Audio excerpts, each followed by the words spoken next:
The Tom Woods Show.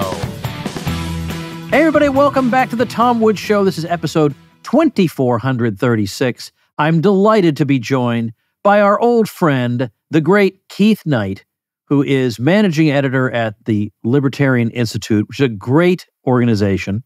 He hosts the Don't Tread on Anyone podcast, which does not have quite as many episodes as the old man's podcast here, but it's doing very well. It has a whole darn bunch of them.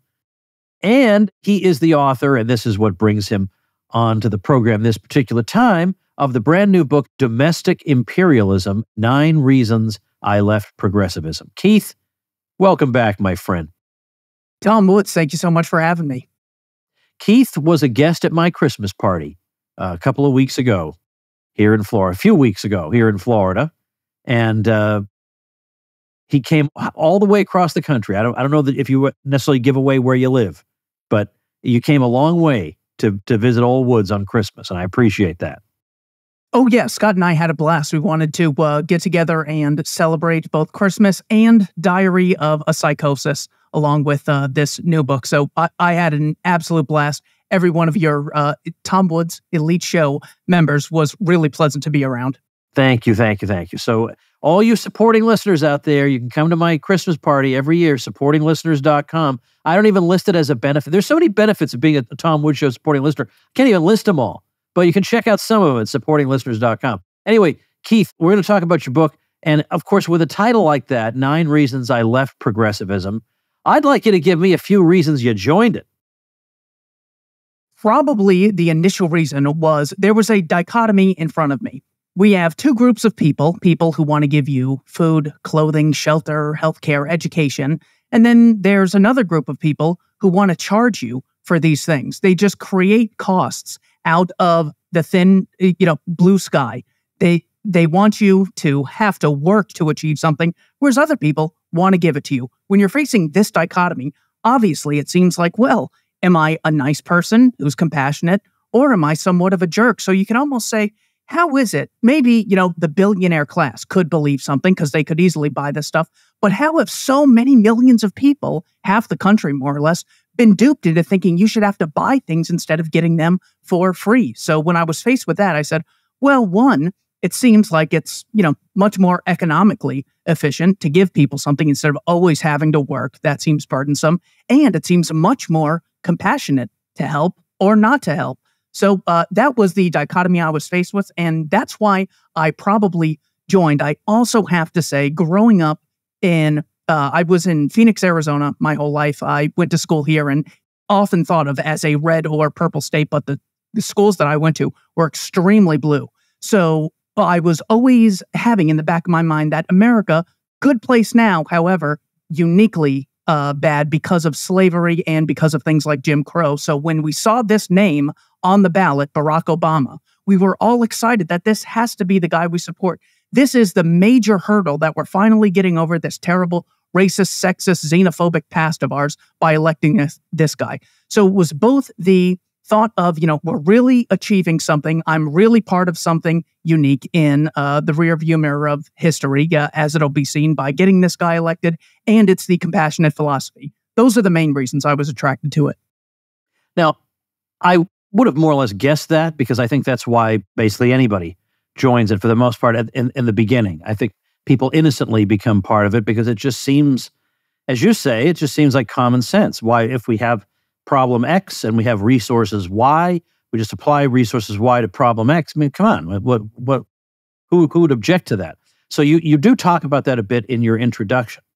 I would like to ask you, though, I mean, yes, I know that your book is about, things that challenge progressivism, but I want to know in your life specifically, what was there a particular moment when suddenly you thought, I might not just be wrong about one particular thing, but my whole worldview might be wrong? Was there a particular moment or a particular event that caused you to have a thought like that? Well, one of the moments was watching the Glenn Beck show where he brought up the portion of the Affordable Care Act, another great thing. They're making it affordable, just more generosity. And he said that there's something called the individual mandate. This is where people, whether they want to or not, are required to purchase health insurance for themselves.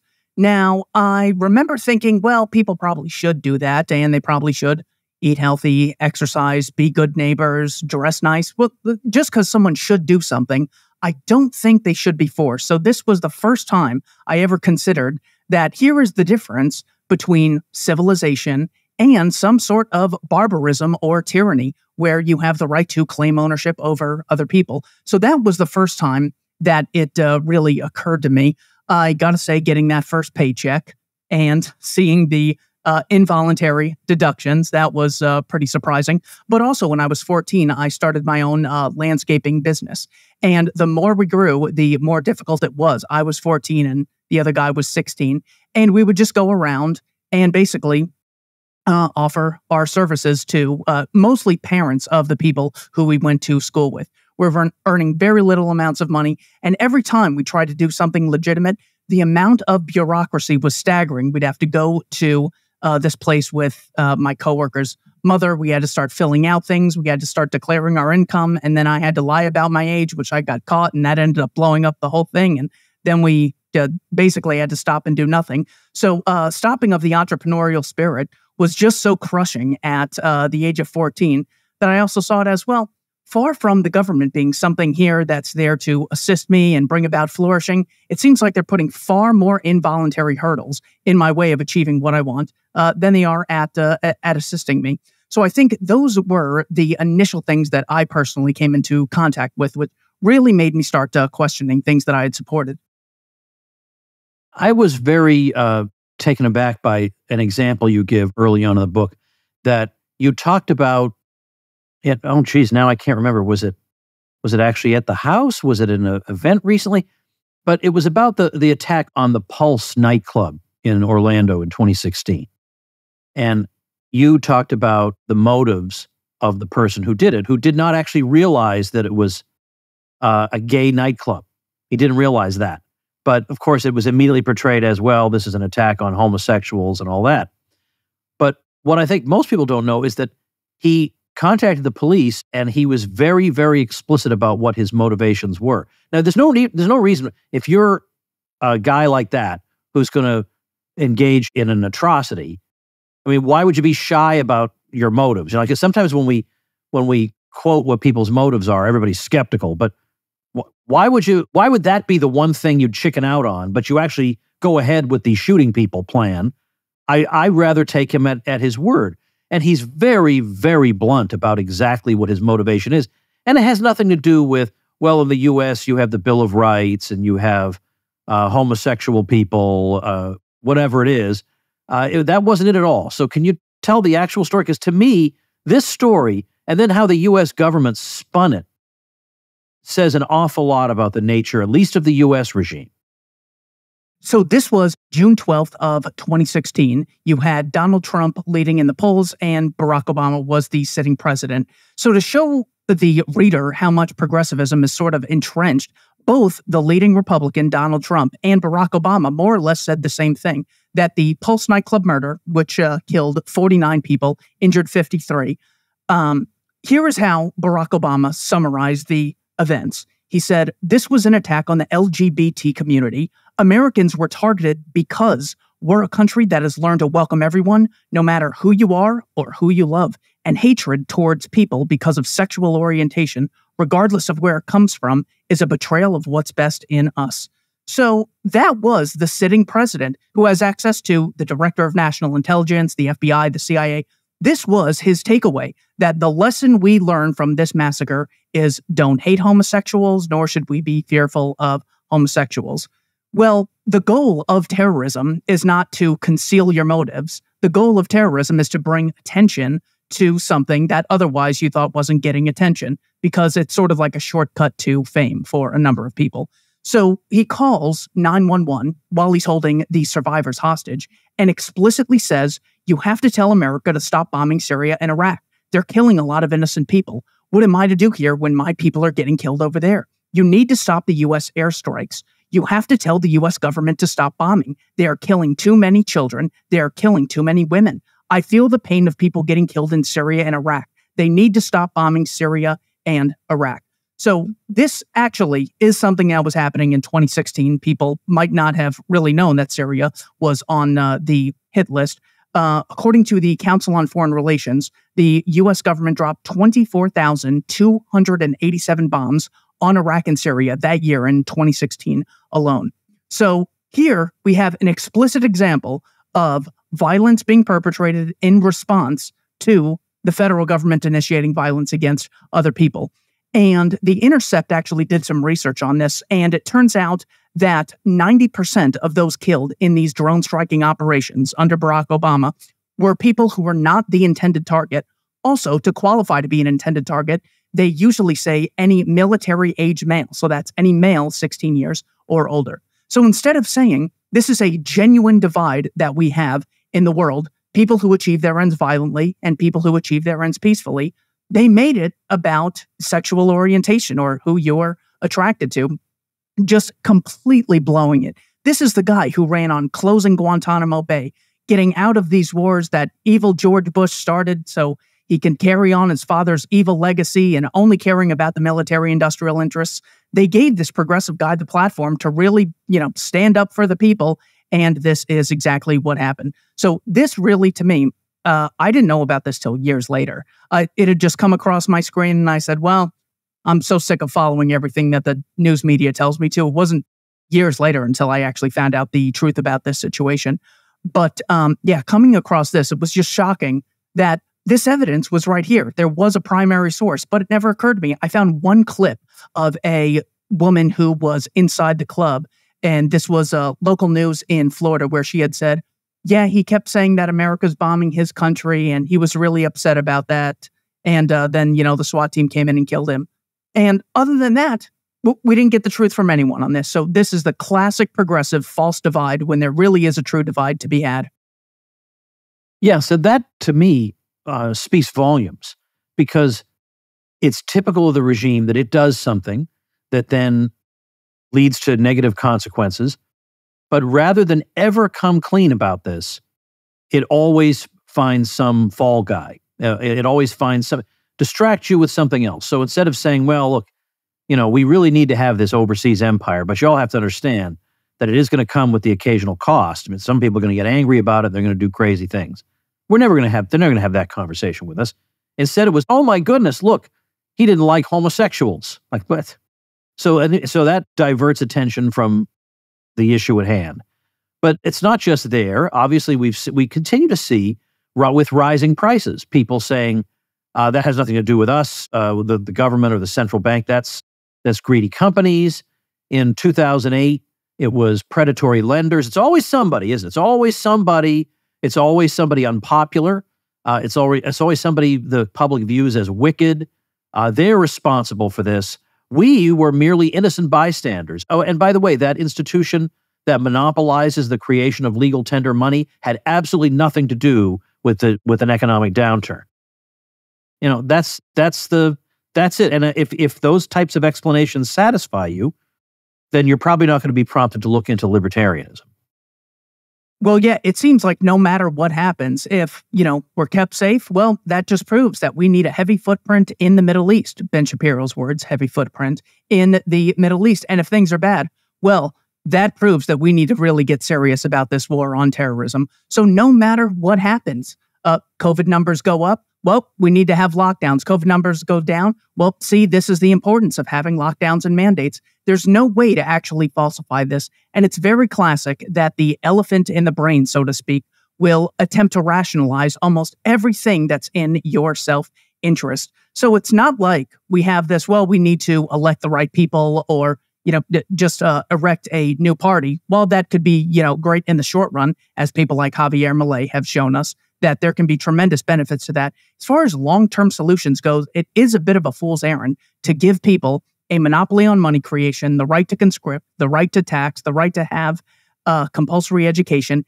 and say, these people need to be regulated because once every 4 years, people are going to get a 1 in a million vote between, two lying psychopaths. That's just not going to happen. So progressivism in and of itself is a bit of a fool's errand. And it's exactly what we should expect. Just as corporations always want more power, at least they have the genuine check and balance of allowing people to disassociate with them when they stop creating value. Politicians face no such check and balance in society. So that's why progressivism was just so vitally important that I stopped having that as part of my life. All right, let's move on. You have a lot of material in here. And I like that you kind of write the way I do, in that there's no fluff in a Keith Knight book. There is no waste of your time. There are no pages and pages of ranting without facts or statistics. You feel like every single sentence has to be worth the reader's while. That's the impression I get reading your book, that you don't want to waste anybody's time. Let's get the information out there. So what you learn in a Keith Knight book, which will not take you that long to read, honestly, you're going to learn 10 times what you would learn from a book by almost anybody. To be honest with you, by almost anybody, and especially, oh my gosh, I think about the books Sean Hannity used to write. Like when he was a big radio guy, and all the right-wing radio people, they all had to write books, and oh my gosh, what a waste of time. It was just platitudes from start to finish with 3 statistics thrown in. Okay. And I would get, that's what I would get in 2 sentences of a Keith Knight book. So I want to talk about your section on government failure, because that's obviously meant to be a playful reworking of the concerns about alleged market failure. We're supposed to worry, again, notice that we're supposed to worry about the failure of markets. And markets, I know, are boogeymen that we're all supposed to hate. But markets, that just means a network of individuals cooperating with each other is what a market is. People buying and selling, making offers, people accepting or declining offers. That's really all a marketplace is. A market is just you and me.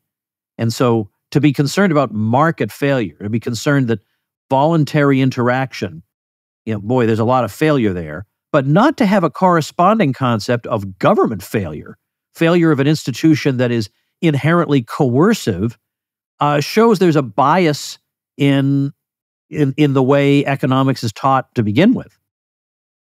Yes. So thank you for saying that there's a lot of information condensed in this. I remember A.J.P. Taylor once saying, most history that people learn is 90% true and 100% useless. And I go, that is exactly what I want to be the antidote to. I want everything to be, generally useful to the reader. So Tom Hartman is a pretty popular progressive, and he said there is one fatal flaw in libertarianism, which just takes the whole thing down, and that's why it's barely even worth mentioning.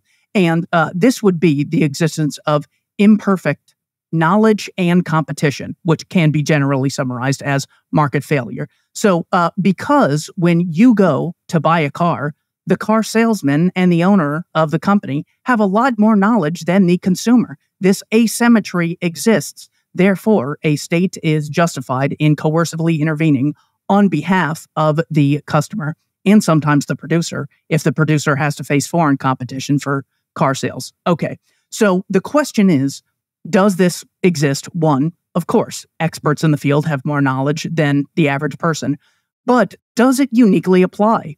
This is a constant propaganda tactic of progressives. They say there's profit seekers in the private sector, as if politicians and cops and soldiers and teachers are just unpaid volunteers. Yet there's always profit seeking everywhere under anything, or they'll say, well, there's imperfect knowledge.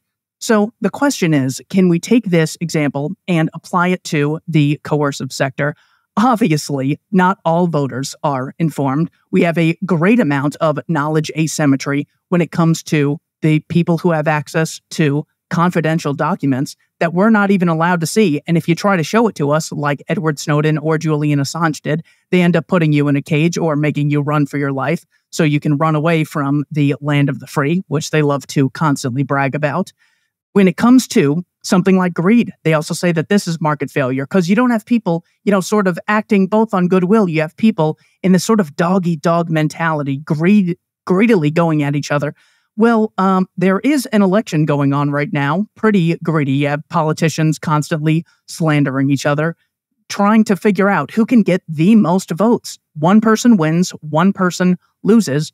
That is just about as greedy as it gets. Somehow, some way, I don't know when this happened, but the voluntary sector got the name greedy, and the coercive sector, which you can't opt out of funding, got the idea that it has something to do with social cooperation and dealing with the greater good.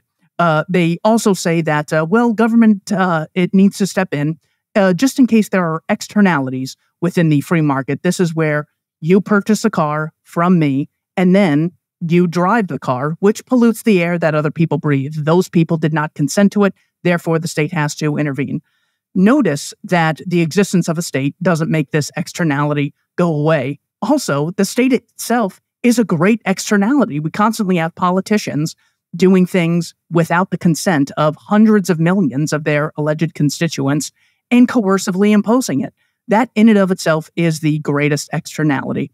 The final one that we get is the short-sightedness. You go in the free market, you just want to make a ton of money, and you don't care what's left behind you.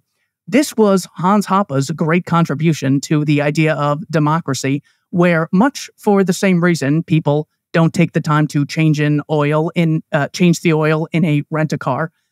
Very few politicians make sure that the state is upkept in such a way that it's going to be beneficial for future generations. They're only there for a few years. They have to extract all the wealth, power, social status, and influence they can get until they're kicked out or until they can get a permanent job in the deep state. So we constantly see this short-sightedness all around us. You have Woodrow Wilson declaring war against Germany in 1917, 116,000 American deaths, 2.8 million conscripts, getting shot at, getting PTSD, getting their limbs blown off. And it was very beneficial for him at the time, along with Colonel Edward House, to gain that amount of social status and have that amount of influence in the Treaty of Versailles. He never had to face consequences for anything that he did. This basically applies to any politicians who advocate wars. Lyndon Johnson basically pushed and fabricated the Gulf of Tonkin incident, the August 4th incident of 1964, which never happened, justifying further intervention into Vietnam, leading to things like Operation Rolling Thunder, Operation Barrel Roll, the mass bombing and murder of millions of people in Vietnam, Laos, and Cambodia. And because of the short-sightedness of politicians, they never had to pay a price, and actually they're seen as heroes by many people. So all of these things do apply to the state as well as the market. But as Mike Munger points out, voters are way worse than consumers, even though they're the same people. But the consumer has to bear the cost of his bad decision making.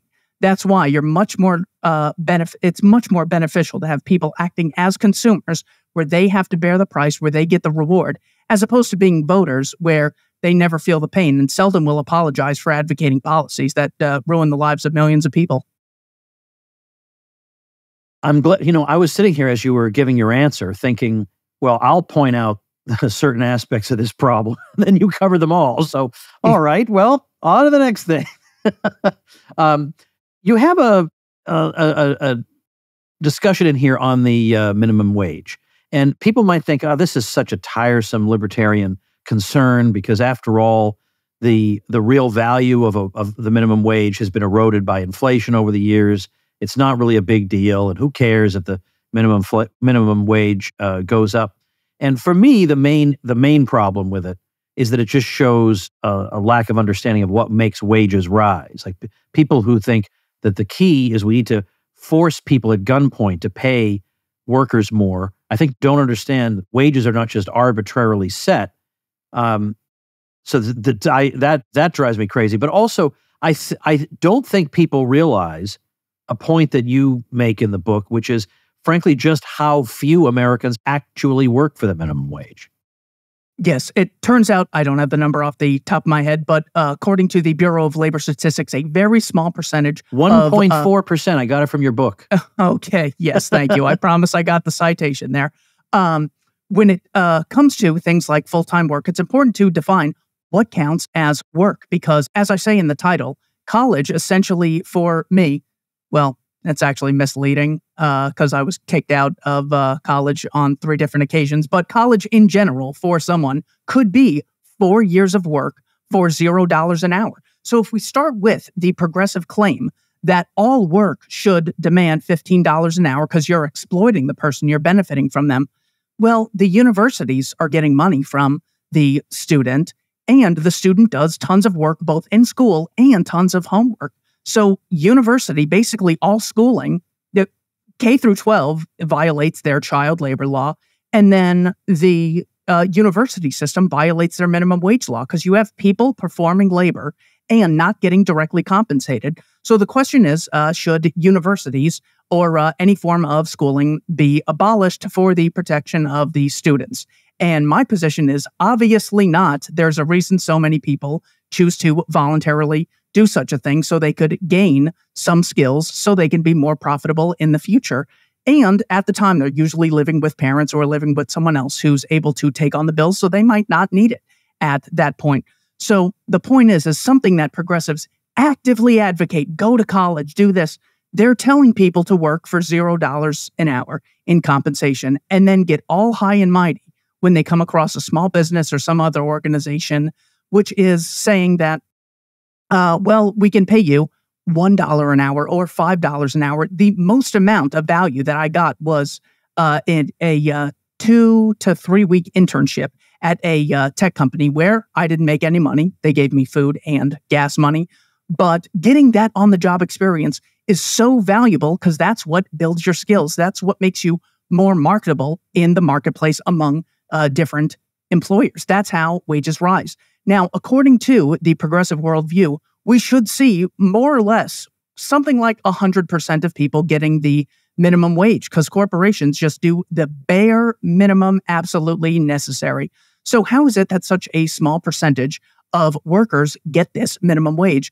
It turns out, research by Ludwig von Mises in his book, Planning for Freedom, Milton Friedman in his book, Free to Choose, they make the case that wages rise as the result of a couple factors. One is capital investment by employers. I really saw this when I worked at Walmart. We had a scanning system that was very, very complex, and people would send us orders. We'd scan them, get the list of orders. You'd know where to go in the store to get the item. Then we'd give the person their groceries in the back of the store. Well, one day, this really, really, really expensive system, these things had to be probably like $2,000 each. And the software, heaven knows how much it costs in capital investment. One day this went down, so we had to do everything with a pen and paper. And I honestly believe we might have done 10% of the sales that we were able to use when we had access to those things, just because it was down for a day. So this really shows how each worker is more valuable because they're more productive as a result of capital investment. The second thing, which Milton Friedman points out, is the importance of competition among employers. So the employee is not necessarily protected because there's something like Occupational Safety and Health Administration. As I show in the book, workplace deaths were drastically decreasing before the existence of OSHA. Second, he says the reason that we see wages higher than the minimum wage is because of competition amongst employers. Knowing that there's this threat that I could leave, go elsewhere, and take my productivity with me, it gives the employer the self-interest incentive to give me the wage that he thinks I'm worth. So this is very important because a lot of times we're seen as, oh, you just think corporations are going to be, oh, so nice and generous. Okay, well, it turns out just as the customers are self-interested when they come in the store, not because they love me, but because they want the products, employees are self-interested and the corporations are as well. But the free market allows people to constantly harmonize these self-interests by making sure that they can't get a penny out of your pocket unless you voluntarily give it to them. They can't get a second of your time unless you choose to freely associate with them. So that, again, is why the state's not only unnecessary, it constantly makes people more impoverished because it stops people from getting that on-the-job experience. That means there's fewer employers because you're raising the cost of employing people. Customers have fewer places to shop. Places are less beautiful because you have much more Walmarts. So this leads to the very oligopolies that progressives are constantly complaining about. So it is just worse all around when some people claim the right to own the bodies of other people. Did you happen to see at least the one now semi-notorious clip of the interview between Glenn Greenwald and Tucker Carlson not long ago? Did you happen to see that? Unfortunately, I did. Yeah, so that was a good answer. I thought you were going to say, unfortunately, I missed it. I thought, I'll have to fill him in. But I'll fill in the audience. I like Glenn Greenwald. I read one of his books. I follow him. I think he's a very valuable and important voice. And I think Tucker Carlson is downright heroic. I really, really respect the guy. But nobody's perfect. And sometimes when these two agree on something, it's a bad thing. Sometimes it's a good thing, but sometimes it's a bad thing. And they were having a conversation about the economy. And Greenwald was leading in with, all this libertarian economics. I think people are looking around and they're seeing that, Raytheon is getting richer and richer, and they're wondering where this all goes. And I thought, Raytheon getting richer and richer would not be happening in a libertarian system. What are you talking about? What does this mean? And then it ended up getting diverted into an argument about how ugly our society is becoming. That it's the aesthetics of it are poor. We can all agree on that, but the thing is, it's hard to blame that on libertarianism when we haven't actually implemented it. That is the real thing. We haven't actually implemented it. But this is not. We're not living in a libertarian system at this point. Every major thing the libertarians have demanded, we've just been ignored. They just pay no attention to us. Unfortunately, the way they were talking, you would have thought that in 1972, Milton Friedman became dictator of America and just has refused to get off the throne since then. Tucker Carlson said that this sort of libertarian economic policy was completely rationalized after the rich saw that it was in their interest. So notice immediately they're not differentiating between wealth that's gained voluntarily by people like George Eastman, who made the camera much more accessible to the average person, Cornelius Vanderbilt getting steamship access to the average person, Henry Ford getting the automobile accessible to the average person, Steve Jobs, Jeff Bezos. None of that. They just say the rich. This is a classic progressive move where it's not like, giving you a state, obviously. The Nicolas Maduro and Hugo Chavez were very rich as well. So that is not unique to the free market. The fact that they don't even differentiate between voluntary wealth and coercive wealth is how they can make a statement so ridiculous as to say, well, look at all this Reaganomics, rich get richer libertarianism. They constantly conflate those things intentionally. And they pin it on Raytheon getting all this money when there is a culprit that we could pin it on, maybe the progressives that, in spite of all state atrocities, still say, well, the government should tax more, well, the government should regulate more, but I'm against a lot of the things they do with all this power that I advocate that they have. This is literally as evil. Knowing about the mass murder campaigns of the Middle East, Vietnam, Korea, the bombing of Dresden, Hiroshima, Operation Meeting House, killing 100,000 civilians in Tokyo in a couple days. This is as bad as saying, I want the Ku Klux Klan to have a ton of money and a ton of power, but I think they should be really nice and we should elect a good grand wizard.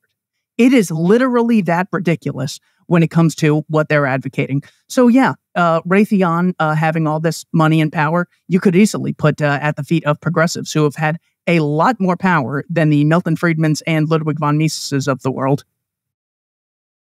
There's also a section in your book where you say a little something about the objection that in the society you want, the poor would X, Y, Z.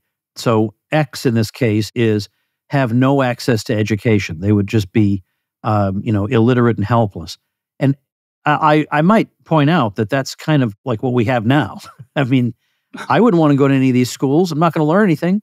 Complete waste of my time. I'm going to be probably traumatized there, chances are. So I'm not sure this accusation sticks, but I think for a lot of people, it seems like a death blow to libertarianism. I don't want people to have no schools. Oh, and I want there to be schools as well. But one, they should be voluntary. And two, you make the exact point. By them saying, well, I can't believe people are so uninformed to have elected someone like Donald Trump, or, all these people online, they spread these, debunked conspiracy theories. As they tell us, Putin installed our previous president without a shred of evidence. But they're the ones who are constantly saying that society's so uneducated after the majority of us have gone through 12 years of state indoctrination. So what I did was I tried to do some research, and I came across the research of a woman, Pauline Dixon. She wrote, she has two studies. One is titled Why the Denial, Low-Cost Private Schools in Developing Countries and Their Contributions to Education. So notice she doesn't say, why the denial schooling in the Hamptons? She says, let me take the worst people on earth. If it can work here, and by work we mean generally yield a high degree of utility for parents and children alike, well then it is something that can be generally embraced.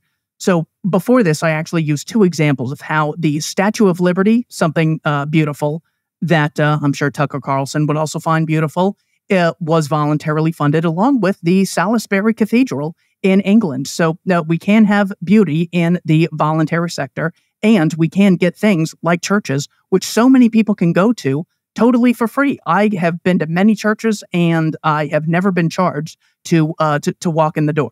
So we see this, something that people go to one day a week, they're able to voluntarily fund and have a building and have a staff. So if people are going somewhere 5 days a week, they might find more value in it. And there might be an incentive on the other side of the equation for the teachers and administrators to actually produce a much higher quality product. So Pauline Dixon summarizes her findings in this study. Private education is good for the poor, a study of private schools serving the poor in low-income countries. She says, the majority of poor parents chose private unaided schools for their children. Just the fact that when you give people choice, they opt for the competitive voluntary sector is so important, because the progressive is constantly saying, we need to empower people and let them vote. Well, look, if your right to vote was taken away, there would be some psychological damage, but it would have no effect on the actual outcome of any election. Where you send your kids to school, having school choice, that drastically changes every aspect of your life and the child's life. So they want to give you tons of choice in something that doesn't matter, and no choice in something that actually determines the outcome of your life. Dixon goes on, teacher costs are significantly less in private, unaided schools than in government schools. Gender equity is maintained in private, unaided school enrollment. School enrollment is underestimated. Free primary education serves to crowd out private schools and does not increase overall enrollment. Better pupil-teacher ratios prevail in private unaided than in government schools. More teaching is occurring in private than in government schools. Every single thing you can imagine that we get the objections of. She went to third world countries and found that the voluntary sector was better able to achieve these ends than the coercive sector. All we have to do is take the progressive claim that they're always giving us. They say, well, monopolies are really bad because with monopolies, you have higher costs and lower quality than you otherwise would under competition, so we need antitrust laws. The same thing applies for the state having a monopoly on compulsory education. They don't have the incentive to really get the good information out there. I forget the statistic that I had found from Corey DeAngelis. He cites the National Education Foundation. I know I put it in the book. It's something like spending on education has increased, adjusted for inflation, something like 280% since 1960. And there are very few results to brag about. In fact, the results are so bad, after 12 years of schooling, progressives say, well, obviously, you have to go to college. You didn't do much for 13 years. All you did was everything we asked, 5 hours a day, 5 days a week for 10 months out of the years, for the last 12 years. They know it's so bad that they're constantly advocating you go to college afterwards because they know how little you gained in there. So those are empirical realities, along with the moral arguments as to why the education sector should be brought under the voluntarism umbrella. Do you think most people are reachable? There's no right or wrong answer to this. I'm just curious. Well, when I see how much things have changed in my life, being a progressive, now being a libertarian, being a drug addict for 4 years, and then being able to turn my life around, I think it is amazing to see how much people can change when they surround themselves with the right people and start developing the correct habits. So yes, I actually do. As I said in our previous conversation, I think the really important things are social proof and repetition. So the more people claim to be part of something, the more people want to be a part of it. So the more people who are able to, proudly identify as libertarian, or just wear it as a side label. As our mutual friend Alan Mosley likes to say, I'm not, doing a libertarian show. I'm just doing a late night show. And I happen to be a libertarian as well. So just, sort of giving people that green light that it's okay to be on our side makes many more people than we otherwise would have want to join us. And then having someone who you can really admire, who really stands up to your enemies. You got almost the entire GOP saying that George W. Bush lied us into wars, which got, our soldiers killed and killed tons of civilians, something you never would have imagined that they'd say. And they're anti-CIA, and a lot of them are now on board with abolishing the FBI, supporting Vivek Ramaswamy. And it's not because I don't know if they read a lot of books to come to that conclusion, but what happened was someone took on their enemies, Donald Trump, said, my enemies are your enemies. They're coming after me. I'm just in their way, but they're really trying to get to you. And he gave all these people a green light to completely do a 180 on all these institutions that they previously admired. So, yes, I think the message can be sold correctly. People like Javier Milei really just inspire me with his ability to get on TV, make the unapologetic case against collectivism, really inspire people, and show people that these ideas are worth getting behind. So I think so, yes. Well, that's actually kind of a nice white pill to finish with, because sometimes it's very grim and forget it, there's no hope. But you are somebody who's been through quite a bit and has come out really strong. And so what your testimony is very valuable. So, of course, as always, I want to recommend that folks listen to Keith Knight, because I don't want to call you an up and comer, Keith, because I feel like that's condescending towards you. You have already come up, and I don't know exactly what reading regimen you had, but you've learned a lot. You know more about this material than a lot of people who have been around this movement a lot longer than you have. So I highly recommend Keith's book, Domestic Imperialism, 9 Reasons I Left Progressivism. You'll find it linked down here in the description of the video, also on the show notes page, tomwoods.com/2436. So thank you very much, Keith. Tom, thanks for having me. And thank you, ladies and gentlemen. Become a smarter libertarian in just 30 minutes a day. Visit tomwoods.com to subscribe to the show for free, and we'll see you next time. Like the sound of The Tom Woods Show? My audio production is provided by Podsworth Media. Check them out at podsworth.com.